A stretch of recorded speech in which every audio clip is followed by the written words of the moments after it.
Hi, this is David with DK Cattle Company. Thank you for clicking on this video today. It's a wet and gross day here, but at least it's a little bit warmer. It's like 55.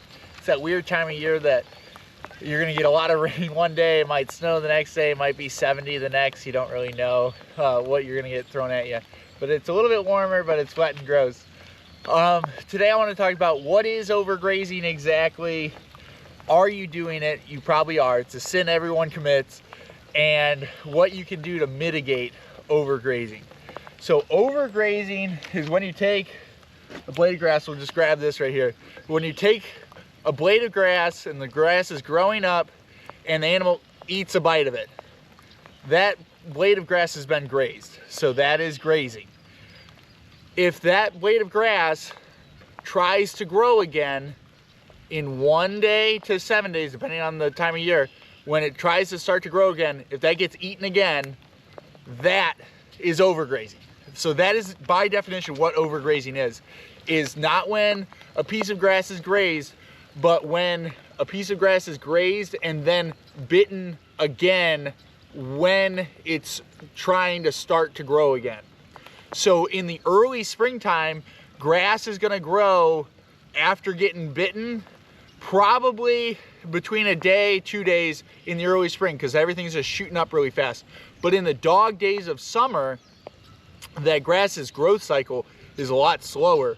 So a piece of grass, an individual blade of grass, can get bitten 2 or 3 times before it tries to start growing again, so you're not overgrazing.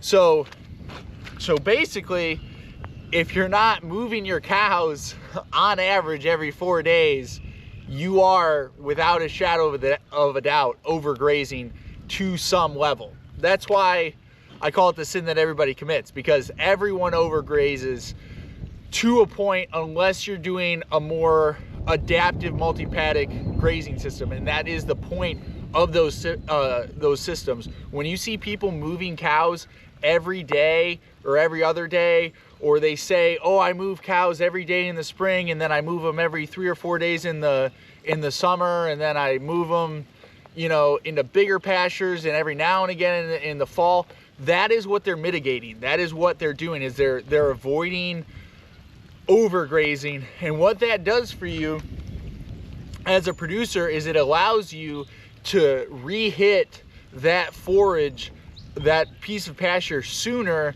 than if you were to stay on that piece of pasture longer and overgraze that grass.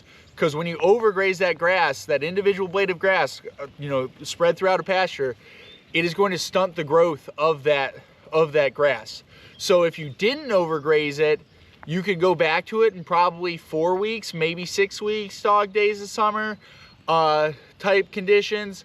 But you just turn that into, like, really, I'd like to see 8 or 9 weeks. So if you're not gonna, overgrazing isn't the biggest sin in the world. You don't have to, it's not a huge boogeyman. You just have to be careful about how you manage it. Like I said, everybody overgrazes for the most part, unless you're doing a more adaptive system. But a lot of people don't want to move cows every day to 4 days.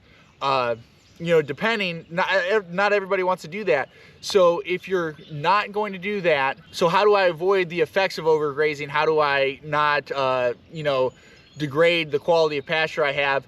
Well, simply what you do is give that part of pasture that the animals are on, you just need to give that more rest. So if you can give, instead of, again, like 4 to 6 weeks for a non-overgrazed piece of pasture, if you can give that more in the 8 to 9 weeks of time to rest, that is going to give that grass enough time to recover from that overgrazing, and you'll be able to hit it again. So how that played out for me last summer was, instead of doing adaptive multi-paddock where I'm doing, you know, a 1/4 acre to even 1/8 of an acre grazing at a time, and I'm moving them every day or 2 or 3 or 4 days, you know, more in the heat of the summer, moving a little bit slower.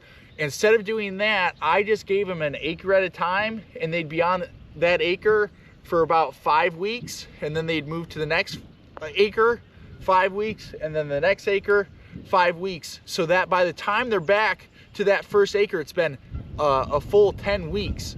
So that really gives those pastures a lot of time to recuperate from that animal activity.